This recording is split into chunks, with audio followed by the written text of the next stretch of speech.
van a poner en crisis el proyecto europeo? Espero que no, pero desde luego van a aumentar los eurófobos, entre otras cosas alimentados por la falta de respuesta de Europa, la falta de respuesta a los verdaderos desafíos. En la última discusión, una propuesta optimista Macron, un poco rebajada ya y tiene más un aire más light, pero aún así es una propuesta de gobernanza de la zona euro, de política exterior y política de seguridad más europeizada y más autónoma respecto de Estados Unidos y respecto de los demás. En todo eso estoy de acuerdo. También hay una propuesta de hacer una política migratoria, pero después hay un vacío absoluto en la propuesta de introducir en la construcción europea elementos de cohesión social. Por tanto, política social. En realidad Europa inventó la economía social de mercado. Ahora parece que durante unos años le estorbaba la idea en la que empiezan a aterrizar todos por razones de sostenibilidad. Por lo tanto, tenemos la amenaza de un crecimiento de los antieuropeos o eurófobos y una defensa demasiado tímida de los valores de Europa y de la necesidad de estar juntos para enfrentar los desafíos del futuro.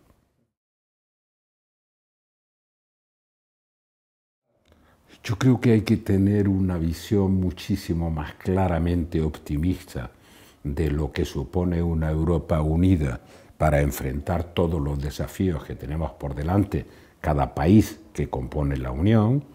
Hay que reforzar la parte de los elementos comunes, más que lo intergubernamental, la parte de los elementos comunes de la Unión, en aquello que la Unión puede hacer mejor que cada país miembro. Probablemente hay que descargar la Unión de algunos de los elementos que se han ido acumulando durante años y que hoy probablemente no son necesarios. Se podía pensar que un buen reglamento para todos los países de la Unión en agroalimentación es bastante. Lo que es inconcebible es pensar que vaya a haber funcionarios en Bruselas que apliquen ese reglamento en 27 países. Yo creo que eso se podría devolver y descentralizar. El planteamiento tiene que ser claramente optimista, no como veo que es la mayor parte del planteamiento a la defensiva, y claramente de propuestas que estructuralmente abran ese espacio de reflexión. Lo que tiene que hacer Alemania ya no es lo que dice Merkel que hay que hacer, sino lo que dice su sucesora. Y tiene dos elementos que son delicados. Uno, que es que apuesta por lo intergubernamental, lo cual refleja una cierta desconfianza en las instituciones de la Unión, en ese juego de comisión y parlamento. Y el otro tema, más allá de lo intergubernamental, es de contenidos. Hay una enorme resistencia a avanzar en una política social de tipo europeo, de solidaridad europea. No quieren avanzar en una solidaridad con repercusiones sociales, pero no en los temas que afectan directamente a los ciudadanos. A medio y a largo plazo, en Alemania podría llegar a ocurrir un fenómeno parecido al de Japón. Hay elementos diferenciales, pero por ejemplo hay una parte de la industria alemana afectada no solo por la crisis comercial, sino afectada por nuevos modelos de producción a los que adaptarse costará mucho trabajo, por ejemplo la industria del automóvil. Hay más instrumentos para vulnerarlo. Lo que no habían eran los medios tecnológicos para perturbar incluso la percepción que la gente tiene, ¿no? Es verdad que con estos medios tecnológicos vamos a ver no solo elecciones en las que se fractura la opinión pública en una pluralidad mayor de partidos, que sería lo menos grave, no, sino que cada una de las propuestas políticas a la vez se sirven de manera fracturada. Eso unido a que va a haber sin duda alguna, va a haber injerencia, ya lo hubo en el proceso catalán, lo hubo en las elecciones de Estados Unidos, no me cabe la menor duda. Entonces habrá actores internos de la mentira y actores internacionales de la mentira para distorsionar el sentido del voto.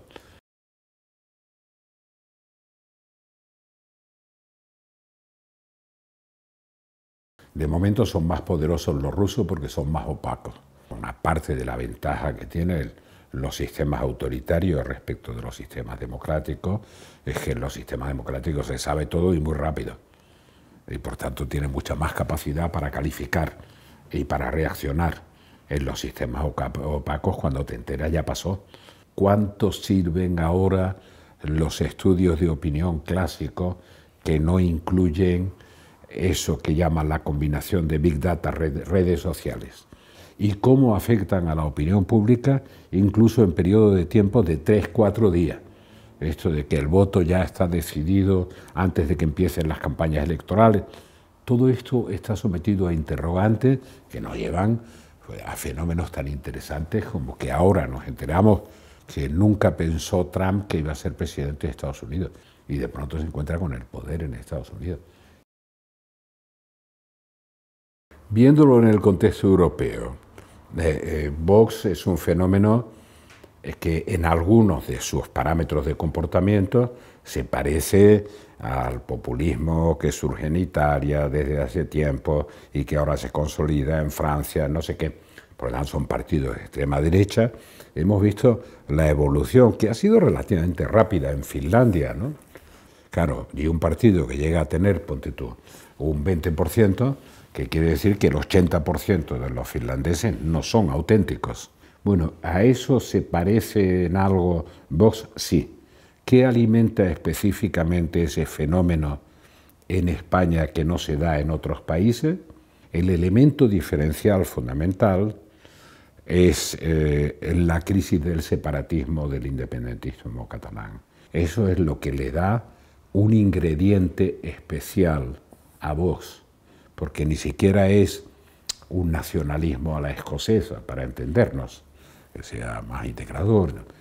Y ese elemento específico lo diferencia de otros populismos europeos o irredentismos europeos y le da una pátina específicamente española. ¿Por qué aparece ahora? Que es lo que se preguntan mucho.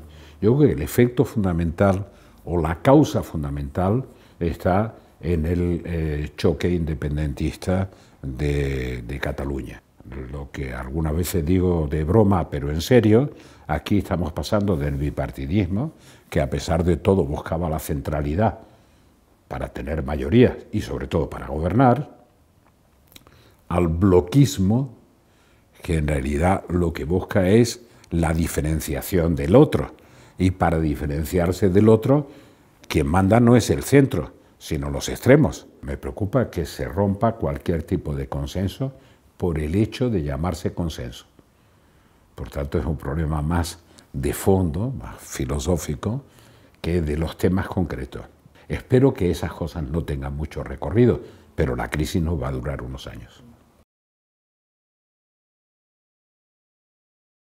Hay una dimensión de los últimos meses, ¿no? Hay una más clara expresión de voluntad europeísta del gobierno de España. Ha habido durante varios años una especie de distanciamiento, no de distanciamiento formal, pero sí de distanciamiento en la actuación, de no jugar el papel que te corresponde.